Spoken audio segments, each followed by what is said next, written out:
Okay, so here we are going to make our unleavened bread. So we take some whole wheat flour. We're going to take a half a cup of whole wheat flour. There we go, in a bowl. And we take a half a cup of white flour in the bowl.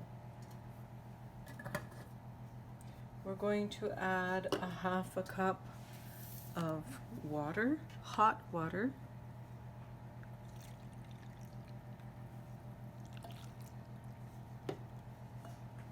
And we will add a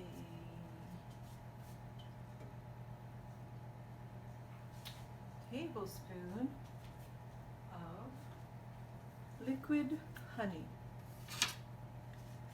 And 1 tablespoon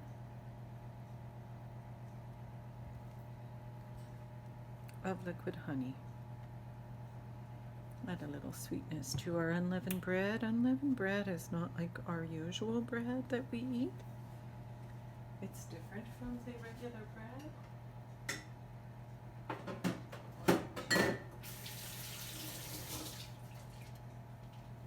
Mix that all up together.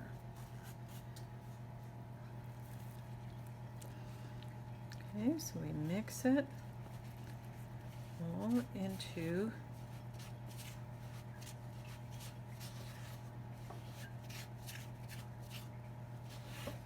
once we get it into something that's like a paste,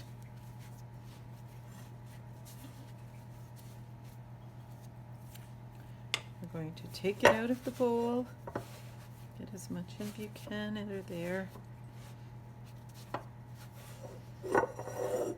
Take it out. And we're going to begin to knead it. Kneading it is really using the heel of your palm to squish it in, turn it over. We're going to use a little bit of flour because it's still very sticky. And we're going to do this kneading for 8 minutes. So we set a timer for 8 minutes.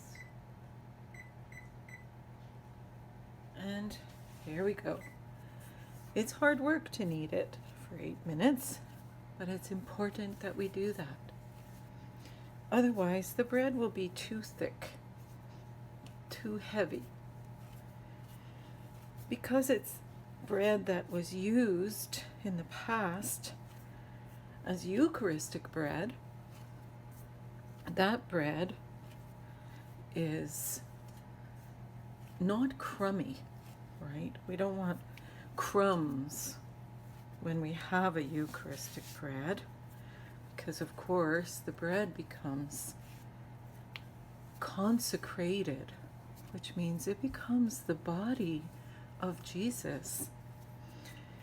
And so we don't want to have any crumbs when we're sharing that bread. We want to make sure it's all together, but we also don't want to eat cardboard. So you're going to see Eucharistic bread is different from regular bread. It's unleavened, so that means there's no yeast, no leaven. And the reason why we do this kneading for 8 minutes is because this is what makes it lighter, less thick, less heavy, let's say. So you're going to see this is hard work. We've only been doing it for 2 minutes now. So I'm going to keep working on this and see you soon. So here we are. It's been 8 minutes of of kneading the bread dough. So here it is. Now we're going to let it rest for 10 minutes. And I like to cover it with a nice clean cloth while it's resting to keep it warm. So you can cover it with a cloth and for 10 minutes set the timer and let it rest. Okay, so it has sat for 10 minutes in a cloth, and now we're going to knead it again for 5 more minutes. So set the timer, 5 minutes, and we're going to knead it again just for 5 minutes this time. All right, the heel of your hand again, and you push it. 5 minutes. See you in 5. Okay, now when you're kneading it the second time, if you need to sprinkle your surface with a little flour, go ahead. But you can see that the work of our hands, it's been a hard work to prepare this bread, this unleavened bread for our family celebration. So we take the natural elements of the earth, you know, the wheat that is ground into flour, the water, the honey that the bees have made for us. And now we're going to take our rolling pin. We're going to roll out about a 6-inch round. So a 6-inch round is about the size, same size as the lid of a large coffee can. But you can sort of check and see. It will be visually, say that's close. Get round. It's about a 1/2 inch thick, as you can see. Now I'm going to take a knife, because this is a bread that would have been in the past. We used to make our bread for the Eucharist. And so we would have in there a cross. So I'm going to just carve a cross into our bread.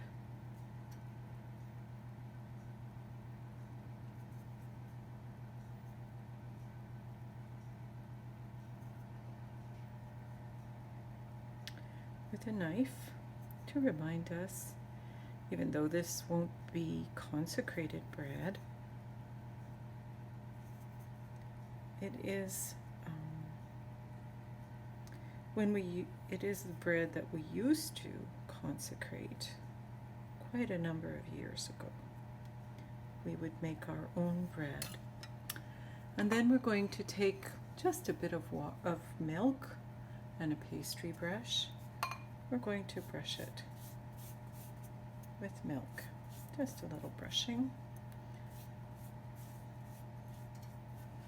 Right? And then we put it on a clean baking sheet without any oil or grease, just like that, plain. And we'll bake it for 20 minutes, about 20 minutes. We bake it at 350 for 20 minutes. Let's see what we get. So here we are. This has been 25 minutes of baking. It looks pretty good. We'll let it cool off and